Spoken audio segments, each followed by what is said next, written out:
Hi, my name is Perry White, and I'm the founder and director of a charter school in Cleveland, Ohio, and it's called Citizens Academy. We opened in 1999 with 110 kindergarten, first and second graders, and this is the end of our 11th year, and for several years we've maxed out at about 400 children in grades K through 5.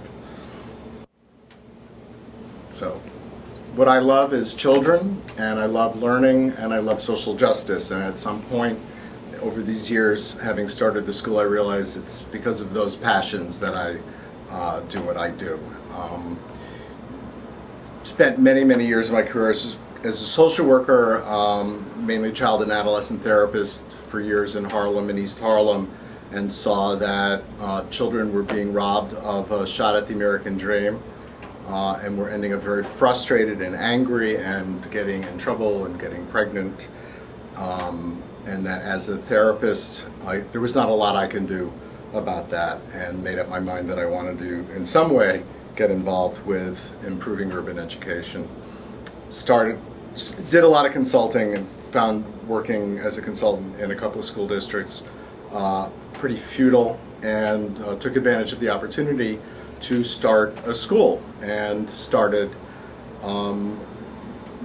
by taking things that I've been thinking about for most of my life and trying to synthesize them into a vision. And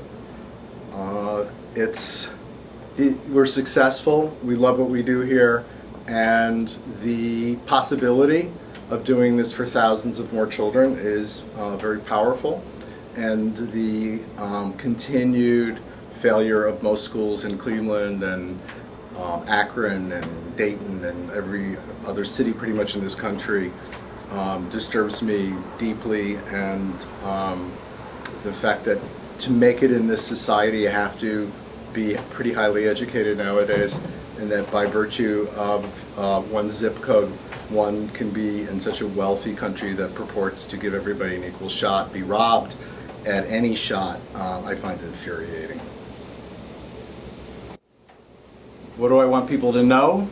I want people to know that it's possible to do far more to move the spirit and create a nurturing and productive, for example, school culture than we tend to realize.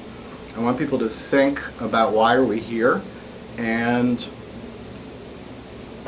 what's possible. I want people to think about, how together, by trusting each other a bit and sharing a vision, how much more we can accomplish. We have an opportunity now. The way we've been living doesn't work anymore. Our economy's not expanding. We're destroying the environment. It's just, we have to adapt to a fast-changing world, and I think we need to come together around mission more and around individualism and materialism less.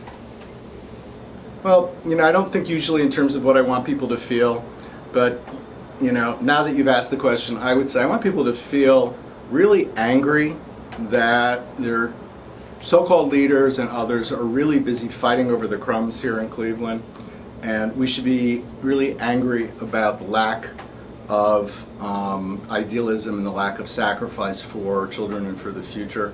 And what I absolutely want people to do is to join. We have to create a movement to demand that the schools change. I don't think they're going to change until the people who just wake up and fight for quality schools and for resources to go to what works, and to be taken away from failure.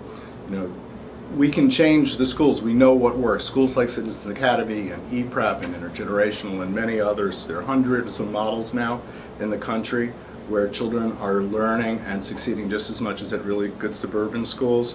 So now it's a political and moral challenge. So we need to fight for justice. And if we don't do that in places like Cleveland, then the whole region's going to continue to slide.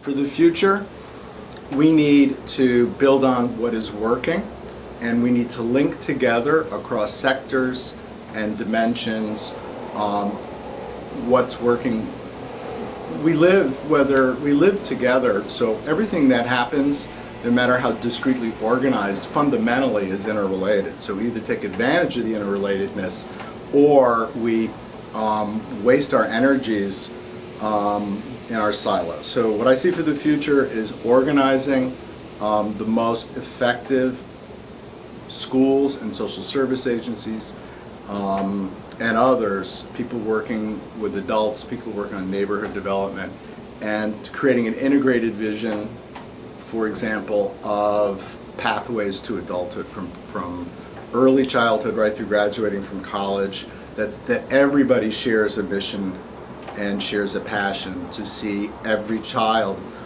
proceed successfully through that pathway, working with, of course, their family and are working with families to accomplish this. I worry that if we don't build a movement to fight for this kind of this non-bureaucratic approach to organizing education, then the fighting over shrinking resources will destroy us.